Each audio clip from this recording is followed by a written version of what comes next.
Hi guys! Welcome to my channel. అందరూ ఎలా ఉన్నారు? బాగున్నారా? నేను కూడా చాలా బాగున్నానండి. ఈరోజు మనం మష్రూమ్ పకోడా ఎలా చేయాలో చూద్దామా? సో, మార్కెట్‌లో అవైలబుల్ ఉంటాయి కదండీ! Mushrooms packet. అలా ఒక ప్యాకెట్ తీసుకొని వాటి తోలు తీసేసి ఇలా చిన్న చిన్న పీసెస్‌గా కట్ చేసుకొని, గోరువెచ్చని నీటిలో ఒకసారి వాష్ చేసి, ఇలా ఒక బౌల్‌లో తీసి పెట్టుకోండి. ఇప్పుడు మనం దాంట్లో ఒక స్పూన్ మిరప్పొడి, so, Kashmiri chilli powder use చేస్తున్నాను. ఒక స్పూన్ కాశ్మీరీ చిల్లీ పౌడర్ వేసాను. అలాగే అందులోనే రుచికి సరిపడా సాల్ట్. సాల్ట్ వేసిన తర్వాత నెక్స్ట్ గరం మసాలా. గరం మసాలా లైట్‌గా వేసుకుంటున్నాము. ఆ తర్వాత అలాగే చికెన్ మసాలా కూడా ఇంకొంచెం యాడ్ చేస్తున్నాను. సో, ఇవన్నీ యాడ్ చేసిన తర్వాత లైట్‌గా అల్లం వెల్లుల్లి పేస్ట్ కూడా వేసుకుందాం. ఆ తర్వాత నెక్స్ట్ కార్న్‌ఫ్లోర్. కార్న్‌ఫ్లోర్ 2 స్పూన్స్ ఎక్కువేస్తే మరి గట్టిగొచ్చేస్తది.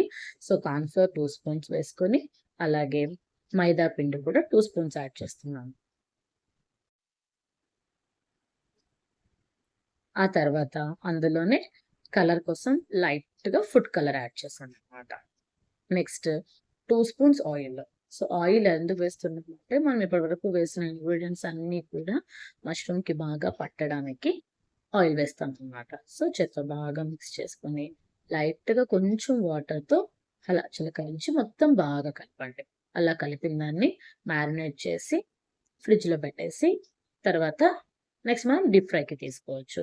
అలాగే బయటుంచొచ్చు. బయట కాకపోతే ఎక్కువ సేపు ఉంచాల్సొస్తుంది. నెక్స్ట్ స్టవ్ ఆన్ చేసి బాండలి పెట్టి డీప్ ఫ్రైకి తగ్గ ఆయిల్ వేసి, ఆయిల్ బాగా వేడెక్కిన తర్వాత అందులో ఈ మష్రూమ్ ఉంది కదా! ఆ మష్రూమ్ ఒక్కొక్కటిగా వేసుకోవాలి. ఇలా అన్నీ వేసుకున్న తర్వాత మంటని మనం మీడియం ఫ్లేమ్‌లో పెట్టుకోవాలన్నమాట. స్టార్టింగ్ ఫుల్ బాగా వేడిగా కాగింది కదండీ నూనె. ఈ మష్రూమ్ అన్నీ వేసేసిన తర్వాత మీడియం ఫ్లేమ్‌లోకి మార్చుకోవాలి. సో, చూసారు కదా! ఒక 10 మినిట్స్‌కి ఇలా అయిందన్నమాట. హ్మ్. ఈ స్టేజ్‌లో మనం తీసేసి పక్కన పెట్టేసుకున్నాం. అంటే అంతే అండి. ఇలా కార్న్‌ఫ్లోర్, మైదా పిండి వల్ల అలా గట్టిపడిందనమాట. చల్లారిన తర్వాత మనం పొడి చేసుకోవచ్చు. అంతే అండి. Tasty tasty mushroom fry ready. నచ్చిందా? అయితే మరి లైక్ చేసి నా ఛానెల్‌ని సబ్స్క్రైబ్ చేసుకోండి. Thank you for watching. Bye.